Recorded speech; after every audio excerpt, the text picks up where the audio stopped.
In August 2017, a small subscription service called MoviePass announced a price drop that sounded like a mistake. For $9.95 a month, less than the price of a single movie ticket in most American cities, subscribers could see one movie in a theater every single day. Unlimited movies. 30 tickets a month for $10. The internet lost its mind. Within 24 hours, the MoviePass website crashed under overwhelming traffic. Within 8 months, MoviePass went from 20,000 subscribers to over 3 million. There was just one tiny problem. MoviePass didn't have bulk discount deals with movie theaters.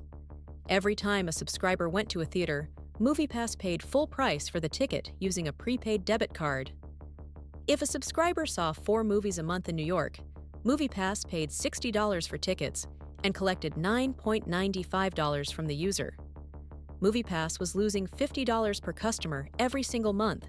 It was one of the most astonishingly unsustainable business models in corporate history. A company that was literally giving away free money to millions of people while hoping a miracle would save them. This is the story of MoviePass, how a brilliant idea turned into a 3 million subscriber bank run, and the desperate, borderline illegal tricks executives used to stop people from actually using the service.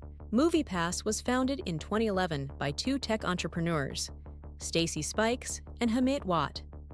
Spikes was an entertainment executive who noticed that movie theater attendance had been steadily declining for a decade, while empty seats sat unused in auditoriums across America. His vision was sensible: create a subscription service for moviegoers, start with high price tiers, between $30 and $50 a month, and partner directly with theater chains to fill empty seats on slow weeknights. For years, MoviePass operated as a niche startup. It grew slowly, tested pricing models, and maintained modest profitability. Then, in 2017, a data analytics firm called Helios and Matheson Analytics bought a majority stake in MoviePass. Its CEO, Ted Farnsworth, teamed up with newly appointed MoviePass CEO Mitch Lowe, a former Netflix executive. Farnsworth and Lowe didn't want a niche startup. They wanted a tech unicorn.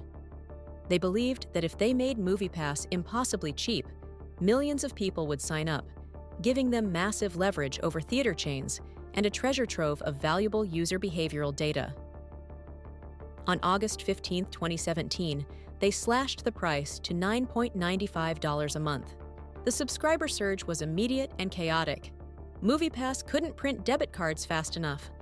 Customer service wait times blew out to weeks. But subscribers didn't care. They were getting hundreds of dollars worth of free movie tickets every month. People saw movies they would never have paid for: obscure indies, bad sequels, third rewatches of blockbusters. Mitch Lowe and Ted Farnsworth went on media tours, boasting that MoviePass was the Netflix of theaters. They claimed that once MoviePass controlled a significant percentage of total U.S. box office receipts, theater chains like AMC and Regal would be forced to give MoviePass a cut of concession sales and discounted ticket prices. It was a total miscalculation. AMC Theaters, the largest chain in the world, publicly denounced MoviePass on day one, calling the $9.95 price point an unsustainable gimmick that demeaned the value of movies. AMC refused to partner with MoviePass, refused to discount tickets, and immediately began developing its own competing subscription service. MoviePass had no leverage, no discounts, and no revenue. All it had was an enormous, growing mountain of debt. By early 2018, MoviePass was losing over $40 million every month. Parent company Helios and Matheson was frantically selling new shares of its own stock to raise cash just to pay MoviePass's daily ticket bills. As the stock flooded the market, Helios and Matheson shares plummeted from $38 to mere pennies. Executives realized that the more successful MoviePass became, the faster it died. To slow down the hemorrhaging, MoviePass began introducing increasingly bizarre restrictions. They blocked users from seeing popular movies like Mission Impossible, Fallout. They instituted surge pricing, charging subscribers an extra $6 to book tickets during peak weekend hours. They forced users to physically take a photo of their paper ticket stub and upload it to the app to verify they weren't buying tickets for friends. Subscribers were furious. The app was glitching constantly, customer support was non-existent, and rules changed without notice every few days. By July 2018, MoviePass was out of cash. On the evening of July 26, 2018, MoviePass suffered a complete service outage because it literally ran out of money to pay its credit card processor. Users at theaters nationwide had their cards declined. Helios and Matheson had to take out an emergency $5 million loan just to turn the app back on the next morning. Desperate to survive, MoviePass executives resorted to tactics that crossed from incompetent to fraudulent. Federal Trade Commission investigations later revealed that MoviePass executives explicitly ordered engineers to change the passwords of thousands of heavy users, subscribers who saw more than 3 movies a month, without their knowledge. When users tried to log in to book a ticket, they received error messages claiming their password was incorrect. MoviePass also introduced fake technical glitches into the app that artificially limited ticket availability, showing users that all showtimes at their local theater were sold out when auditoriums were completely empty. MoviePass was actively sabotaging its own app to prevent its customers from using what they had paid for. The desperate tricks didn't save MoviePass, they accelerated its demise. In June 2018, AMC launched AMC Stubs A-List, a $19.95 per month subscription that allowed users to see 3 movies a week, including IMAX and Dolby screens, with easy online seat selection and no debit cards. Regal and Cinemark quickly launched their own competing programs. Subscribers abandoned MoviePass in droves. Why deal with a broken app that changed passwords and blocked movies when you could use AMC's official app seamlessly? Between August 2018 and mid-2019, MoviePass lost over 95% of its subscriber base. Helios and Matheson's stock was delisted from the NASDAQ stock exchange after dropping to $0.001. The company performed a 1-for-250 reverse stock split, but the stock immediately crashed to zero again. On September 14, 2019, MoviePass officially shut down its service for good.